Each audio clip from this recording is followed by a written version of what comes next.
Всем привет! Я решил рассказать о том, как можно сделать прорезиненную рукоятку для ножа. Но ее можно сделать абсолютно для любого инструмента. Я взял именно такую рукоятку, покуда она имеет фигурную форму. Покуда эта форма более сложная, нет смысла показывать эту технологию на прямом инструменте с прямой ручкой. Покуда на такую ручку достаточно просто обработать силиконовым герметиком кусочек тряпки, аккуратно отрезанный, накрутить, и оно приклеится отлично, и будет прорезиненная рукоятка. Если такую штуку сделать в несколько слоев, то рукоятка еще и станет мягкой. Смотрите далее, как все это делалось. Первое, что я сделаю, я на этом ножике закрою лезвие малярной лентой. Это надо для того, чтобы не порезаться и чтобы зря не пачкать лезвие. Для этого я возьму малярный скотч. Он на бумажной основе, он достаточно легко отдирается. Я думаю, это будет самая удобная вещь, которую в этом случае можно применить.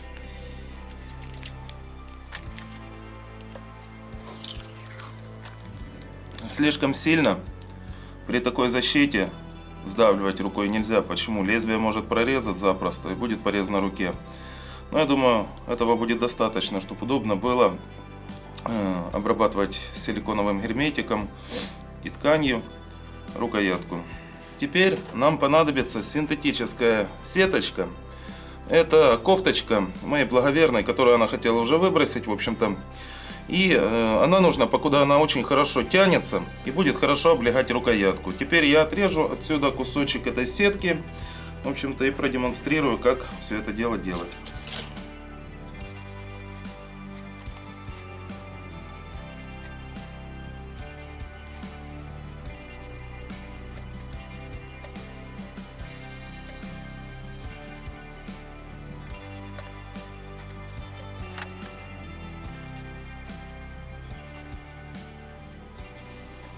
Вот, получился вот такой вот лоскуток синтетической сеточки. Я думаю, она подойдет идеально.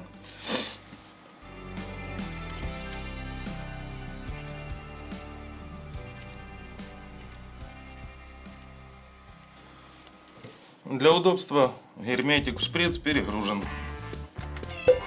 Ткань я положил на дощечку для нарезки. Теперь я приложу линейку, возьму ножик. И очень точно нужно отрезать. Вместо такой ткани запросто можно применять капроновые чулки, да и в общем-то абсолютно любую ткань, которая хорошо тянется. А главное, что нужно, это эластичность. Получился довольно ровный срез. Чтобы обезжирить рукоятку, я взял растворитель. Это надо для того, чтобы силикон очень хорошо прилипал.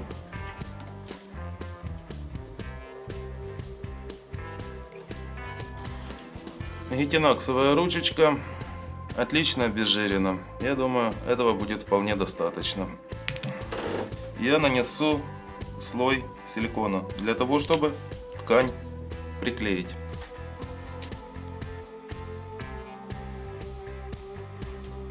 Можно взять любую карточку, визитную или пластиковую, и ею можно это все дело разгладить, размазать по поверхности. Все получилось отлично. Теперь оно пускай постоит несколько минут. Если тот инструмент, которым вы будете резиновую рукоятку делать, не получится вот так на поверхность поставить из-за того, что там округлость есть, например, то всегда можно сделать таким макаром. Закрепить это дело в тесочки, установленные на столе или закрепленные к столу, и в общем-то будет довольно удобно работать. Еще прошло минут 5, я думаю, силикон немножко подстыл, запах уксуса уже стал такой, практически не чувствуется. Теперь ту часть, которая ровно срезана, нужно положить вот таким вот макаром.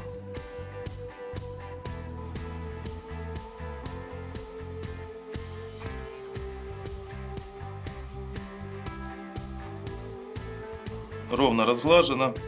Я думаю, как подсохнет, будет держаться довольно хорошо. Лучше взять что-то, а не пальцем это делать. Или хотя бы салфетку держать рядом. Для ускорения процесса я все это дело немного подсушу феном. Рукоятка подсохла. Я ее пару раз в течение часа подогревал, чтобы ускорить застывание. Теперь я обработаю сторону, к которой прилегают пальцы.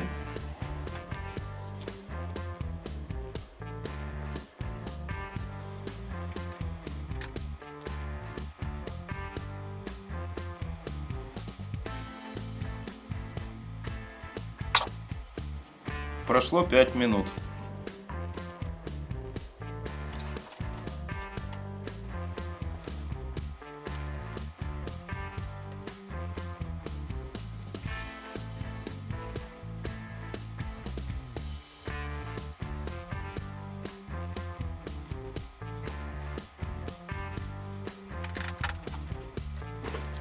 Берем груз и ложим вот сюда, чтобы ткань как бы была в натяжении. Пока силикон не прихватится, достаточно, чтобы она не сдвигалась.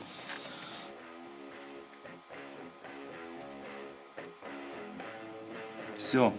Я думаю, отлично видно, что ткань отлично облегает рукоятку. То есть заняла полностью все изгибы. То есть полностью повторяется рельеф. Теперь берем канцелярский зажим обычный. И нужно очень аккуратно к лезвию ткань подкрепить. Вот таким вот образом. Вот здесь получился на лезвии снизу закреплен этот канцелярский зажим, и он будет удерживать, пока силикон не схватится достаточно, чтобы ткань никуда не съезжала.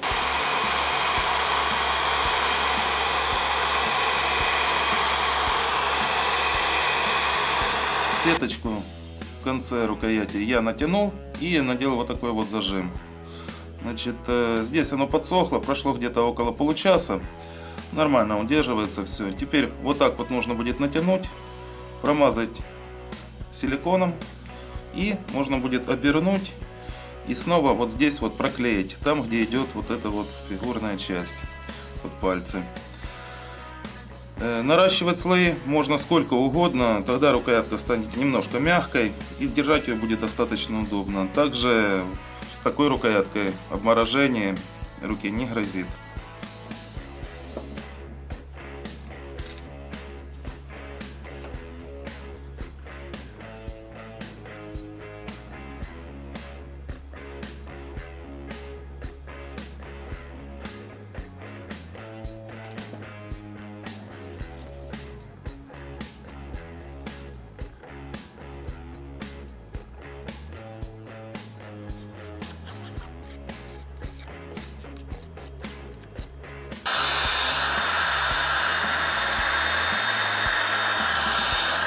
Все это дело подсохло, ткань достаточно хорошо держится. Теперь я вот так вот сделаю, в общем-то, и полностью все повторяется. То есть я решил, что тут двух слоев этой ткани хватит. Если вы хотите именно конкретно мягенькую рукоятку сделать, то можно и больше наматывать, повторяя все это дело. И получится довольно мягкая рукоятка, удобная в удержании и пользовании.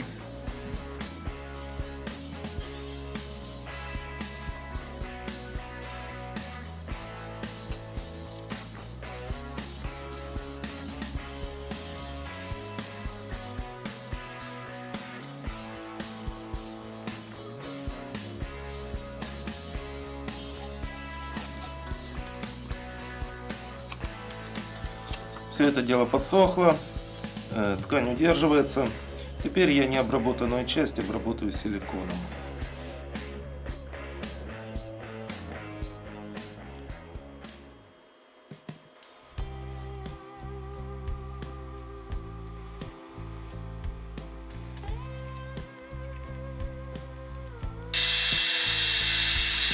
Это дело подсохло, теперь пришло время обрезать ненужную ткань.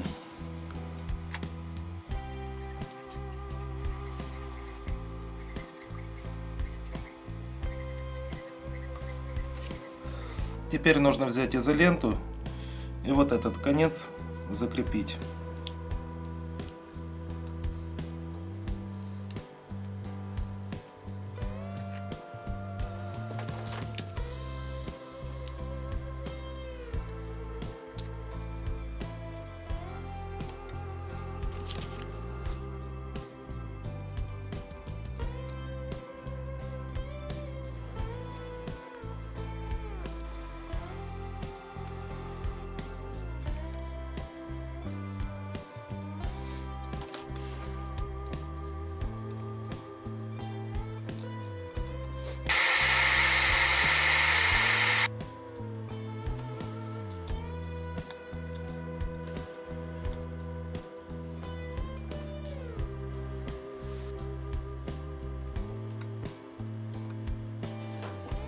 отрезаем кусочек кухонной губки для мытья посуды.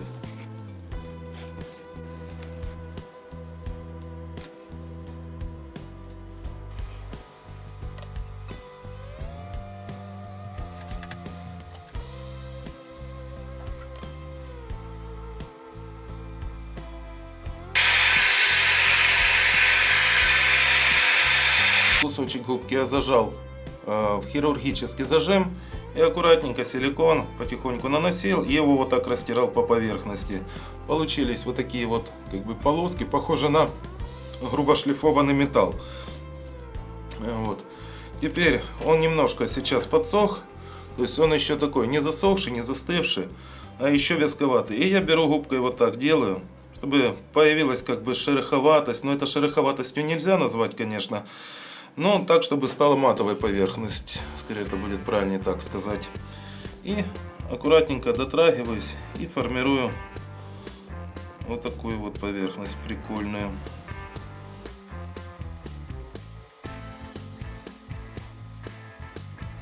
И вот так вот шикарно получается. Ну вот, за пару минут я закончил. То есть поверхность выглядит очень шикарно. Мне очень понравилось, например. Так что я всем рекомендую. И такую ручку еще можно сказать, что ее очень легко очищать с помощью бензина, например, или любого растворителя, покуда силикон абсолютно ничего не боится. Все это дело отлично подсохло, теперь пришло время аккуратненько обрезать ткань, которая осталась под изолентой. Значит, сделаю я это просто ножиком.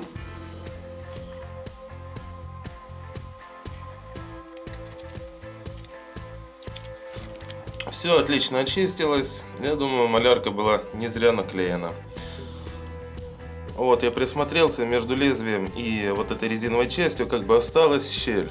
Сейчас я ее аккуратненько затрамбую силиконом, разглажу, и будет все очень-очень аккуратно. Никакая грязь туда, ничего попадать не будет.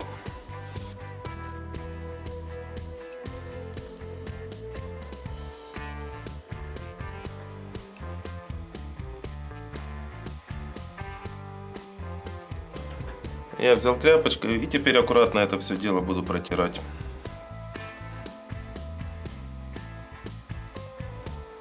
Все отлично заделано, щелей никаких не осталось, получилось просто супер.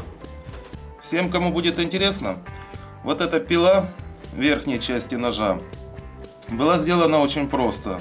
Когда лезвие было сырым до закалки, здесь была сделана косая разметка, потом ножовочным полотном прорези были сделаны очень-очень аккуратно.